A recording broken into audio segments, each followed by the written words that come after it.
I hope you've had a chance to listen to part one of this interview on Biz Bites. Stay tuned now for part two. Welcome to Biz Bites, brought to you by Com Together, helping businesses like yours build their brand through telling amazing stories to engage and grow audiences on multiple platforms.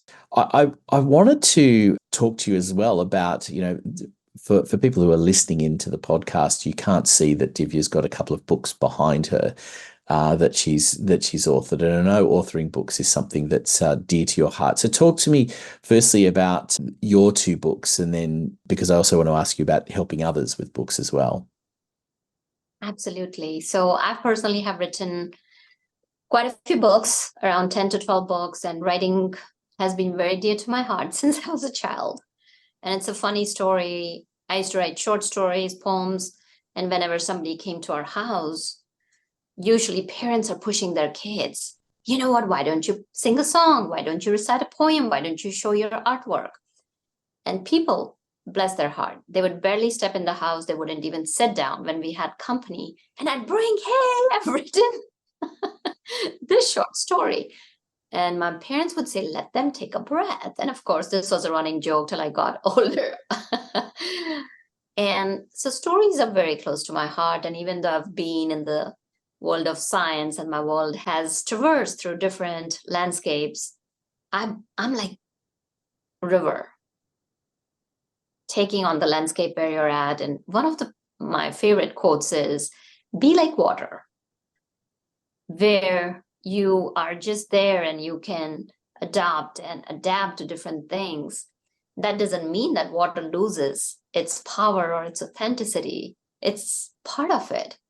So I've got like several books, and these two books are a couple of my favorites, The Entrepreneur's Garden and Expert to Influencer. So both of them are designed to help people, entrepreneurs, create their entrepreneurship as a long game rather than just counting your short-term costs. And Expert to Influencer is more about the impact. It's about positioning yourself for meaningful impact. For me, impact is the ultimate expression of oneself. So those are a couple of my books. I love that. And certainly the idea of expert to influencer is a space, again, that we share in common, because often, and it surprised me over the years how many times I've spoken to people I would consider leaders in their business, and their skill set is not even fully understood by their own team. I recall a discussion with one particular person, maybe about a year ago now, where he was talking me through his set of expertise and how he was frustrated with the fact that people would go and ask all sorts of other questions of him, and then ask questions that they should be asking of him, going and saying, does anybody know anybody who can give us a response to this? And that kind of level of putting yourself out there as the, not only making it known that you're the expert, but becoming the influencer even within your organization because of your expertise, not being afraid to put yourself out there and market your brand in lots of different ways. It's such an important facet of being successful. That is so true. You're absolutely right on the mark. And the thing is that becoming an influencer is not just that people recognize you. It's more about building that trust. And as you build the trust, people will turn to you for questions. And it's not about the authority. It's not about the title that demands.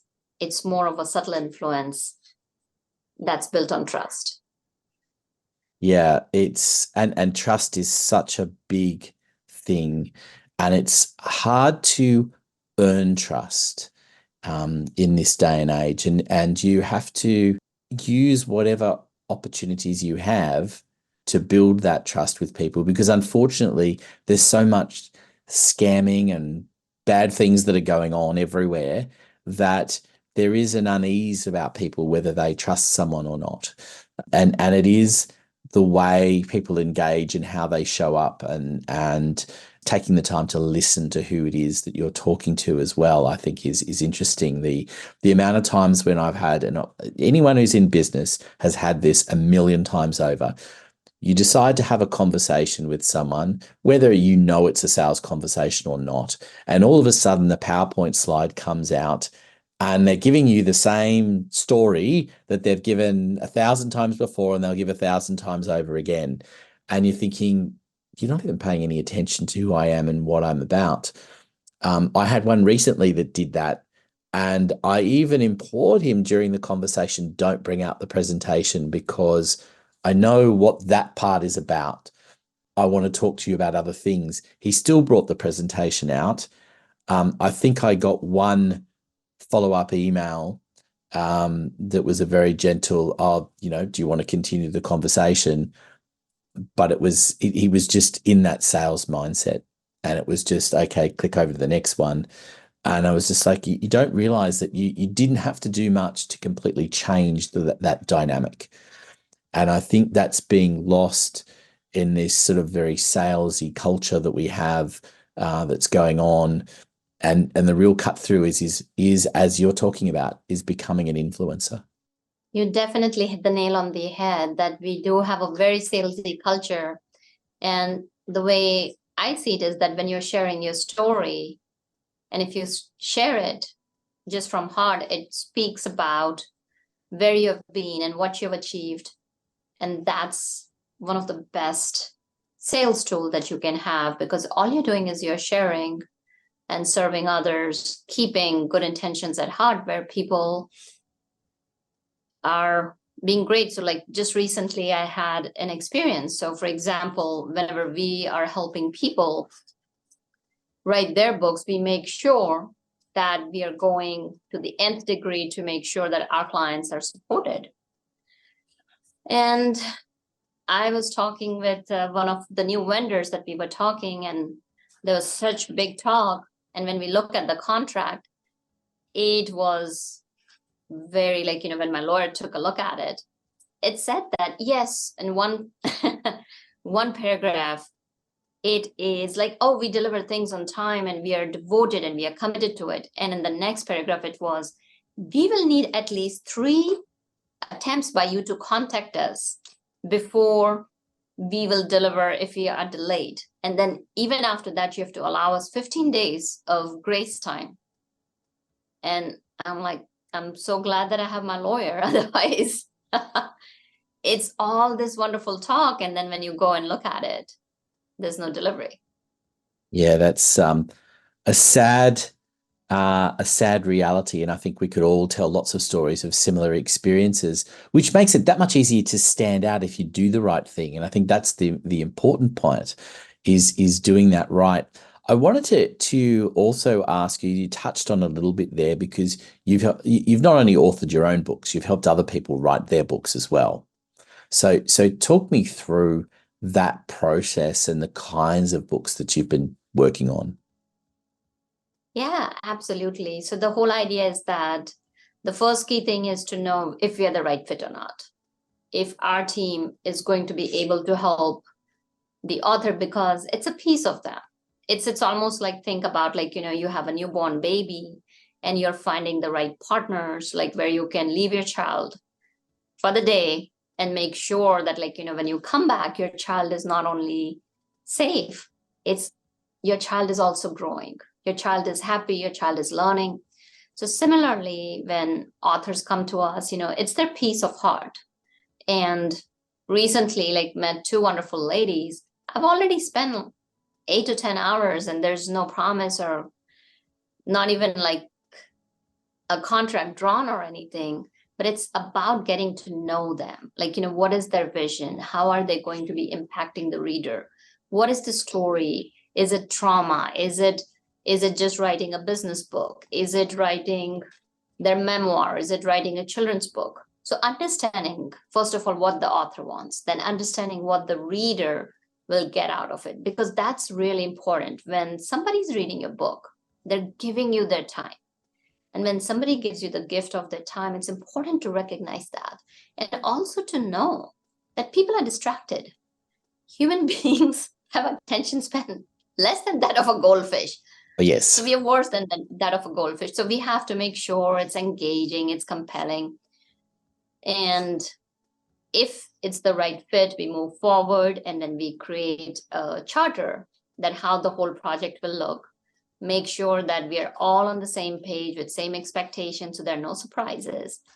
And mistakes happen. Mistakes happen at our end. Mistakes happen at the author's end, and it's completely fine because without failing, without experimenting, we can't go ahead. And then we adjust and adapt, and then we go from ideation to completion. So, and also helping people if they need their courses to be done, or if they need to be taken for creating from the books to, speaking engagements and all that. So we help them like set up everything, and it's all based on what is their needs. We never push ourselves. And as you mentioned, I didn't talk about it at all because you brought it up. I'm sharing.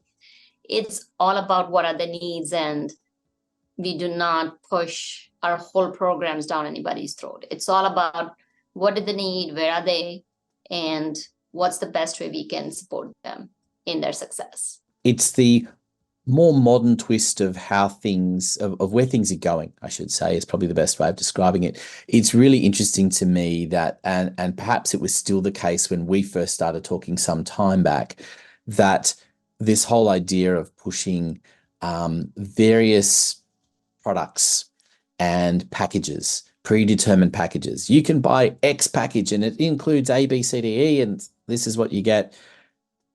I've certainly found in the last year in particular that, and it's certainly what we do, is we listen to what people want. We tailor something to suit their needs. Yes, is there a consistency with some? I do have a bunch of clients that have opted for pretty much the same idea, and you could have termed it as a package in the past.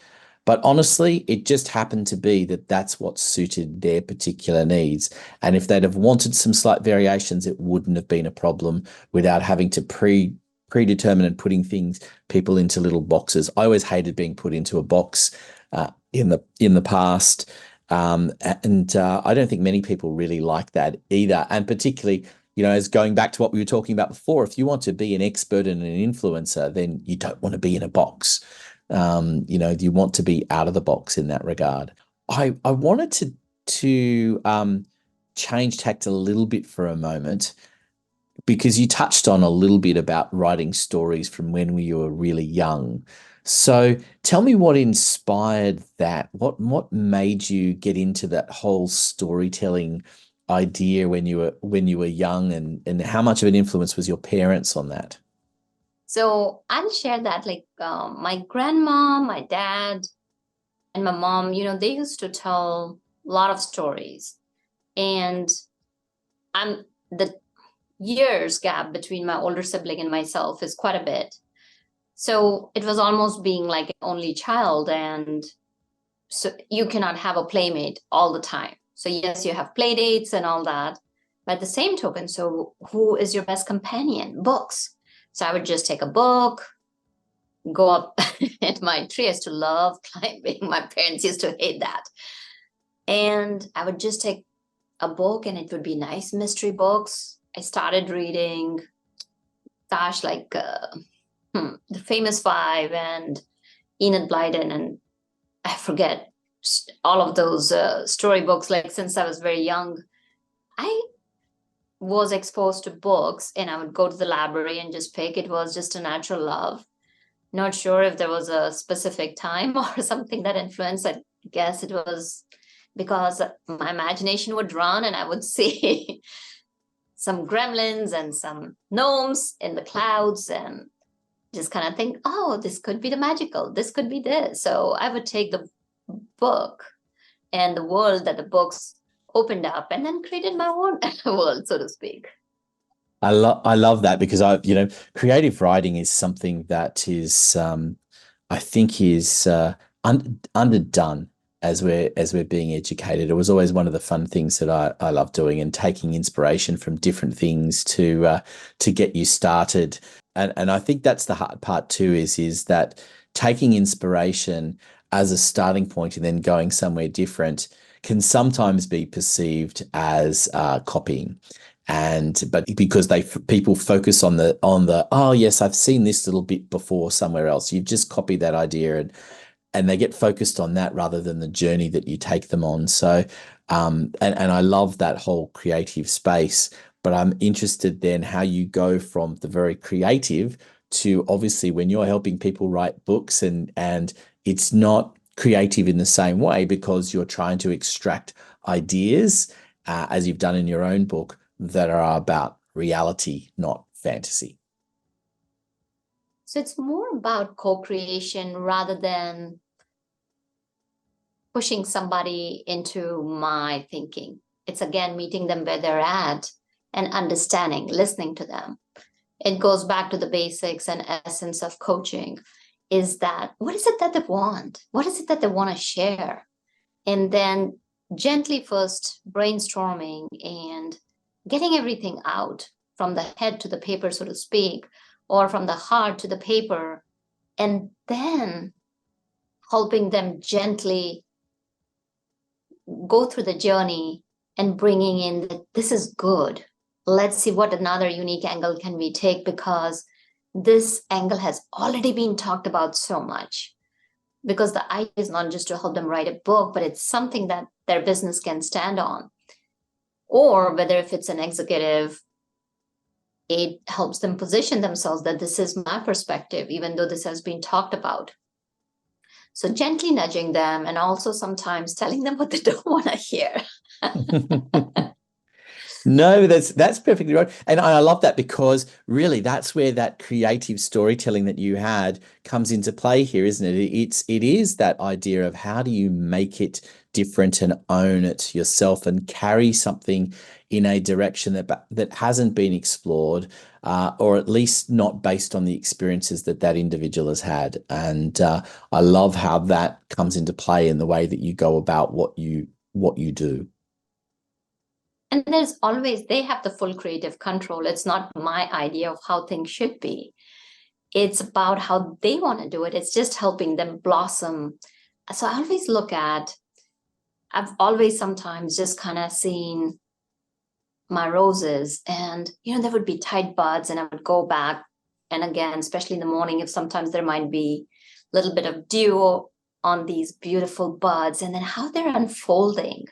And every flower is beautiful in its sense. It's just about providing them the right sunshine and a little bit of water and a little bit of fertilizer, so that they already have the greatness within them, just allowing that space and creating that space and gently nudging them and guiding them to achieve their greatness and stepping into their power.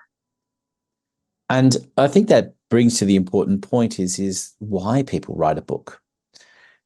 Because it is, I think it's almost summed up in your book, in the title, Expert to Influencer, because you need to put things down. You need to broadcast them in some way, or publish them in some way, in order for you to own that influencer space, right? So the book, as with a podcast as well, is an important aspect of that transition, isn't it?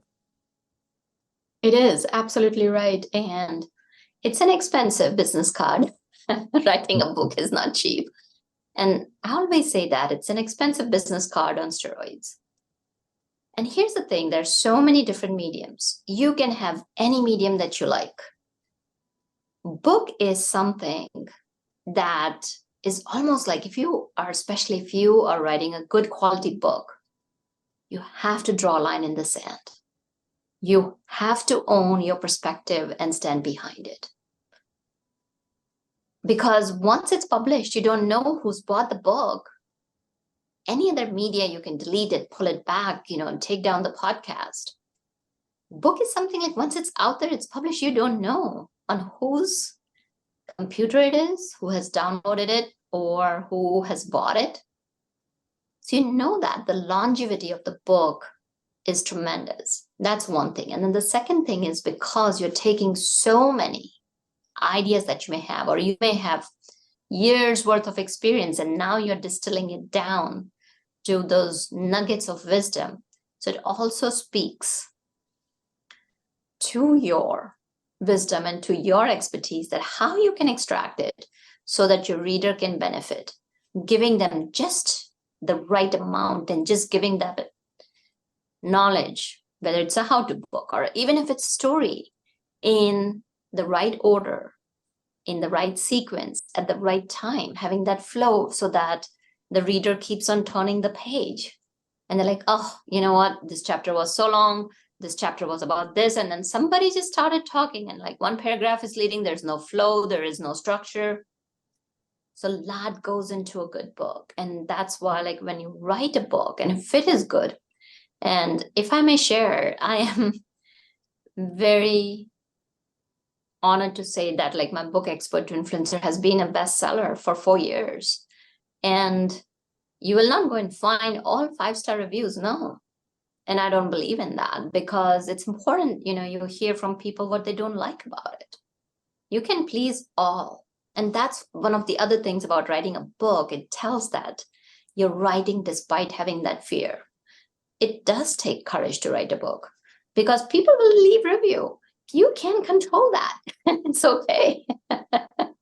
I love that. Yes, you're 100% right that it's one of those things about a book, is that it's putting things down and you can't go back and change it. Yes, you can do a new edition of it and things, but if someone has that edition, that first edition, they've got that first edition, and it isn't going to change from there. And it is that refinement process. And that's where I love the art of the podcasting, because it comes in and supports the authors. Because I think that's one of the pain points I wanted to ask you about, is that a lot of people write the book. Not all of them go on to be bestsellers. And they've put a lot of time and often money into producing that book, and then it kind of sits there. And I think the value is that you still have to go out and talk about it, right? And whether it is a podcast or other means, you need to keep talking about it so that people keep knowing that you are an influencer. Oh, you're absolutely right on the mark, Anthony. That podcast is a perfect duo to a book, because you have done the work, you have put in all this time. Now it's important to get it out there. And what better way than podcast? Because it's, again, you're speaking not just one-to-one, you're speaking one-to-many. And podcast has a lot of longevity, especially, let's say, you have joined a wonderful host just like yourself, an amazing host who creates that space for you to share. And now you have that link that is sitting on the media for a long time, versus if you're comparing that to a blog post or even a video you have done, and you can take that link and share it out. So many times you can do so many things with the podcast. You can create snippets. You can use that on your social media. You can use it to send it out to your email list. And again, that's a good credibility builder, because somebody invited you, somebody's thinking, somebody who has put a lot of time and effort in their audience is willing to have you as their guest. What more powerful can there be as an accompaniment to writing a book? I 100% agree with you. It's the power in being able to speak things and to keep talking about stuff and to add value to your book. I think that's the interesting thing, that the book, as you rightly said, is a refined process to get there. You can't fit everything in, but you can in the act of talking about the book. And whether it's your own podcast series or whether you're appearing on other people's podcasts, it gives you an avenue to start telling those additional stories or expanding on some of the things in the ideas in the book to carry it forward. And more often than not, probably sparks the idea for what the next book will be as well, but through the course of those conversations, which, continues that opportunity for you to be an influencer. Absolutely. You said it. And also think about it. People are nowadays more interested in the author along with the book itself. So when you're showing up on podcast, you're readers are getting to know about you. And when they get to know about you, they're like, I like that author. You know what? I would like to check out that book. So it goes both ways. It's not only like you're talking about the book, but you're also letting your readers get to know about you as well. Absolutely. And I've seen books where there's QR codes in the books to links to audio and video files to tell you more about a particular thing that they couldn't fit into the actual book, which also can double up as a, hey, if you haven't read the book, go and read the book. So it works both ways, and you can get so much value out of it. And that's, I guess, why you and I have been speaking for so long, and why we've become connected over an extended period of time, because there's so much similarity in what we're doing and how much it complements one another. Look, before we wrap things up, I just wanted to ask you one question that I like to ask my guests. What is the aha moment that people have when they work with you that you wish more people kind of knew that they were going to have in advance? It is the transformation in their energy. And I can share with you, I'm so blessed to share and honored to have been part of people's journey. Most of the time, people will say, I'm so energized. I'm ready. Like, I'm ready to take on that next step. I mean, I'm not saying that happens every single time. It happens quite often enough that just to see their smile, or that twinkle in their eyes, or that sparkle on their face when they've had that aha moment, it is so rewarding and fulfilling. It's knowing that, yes, you can have that aha moment too. Yes, you can have that transformation. And yes, you can be the more of you. And why not bring and be more of you, because you are unique. I love that. It's such a good way to end the program. I just want to thank you so much for being so generous with your time, and also for sharing all of those amazing stories and the work that you do in helping bring out other people's stories. That's what I love. And as we do with all of our podcasts, we'll include lots of information in our show notes on how to get in contact with you and to follow Divya on LinkedIn as well, amongst other places. So thank you so much for being a great guest on Biz Bites. Thank you. Thank you, Anthony, for having me, because, Anthony, you are such a good host and wonderful podcaster that really appreciate that. Thank you. Thank you. And everyone, stay tuned, of course, to the next episode of Biz Bites.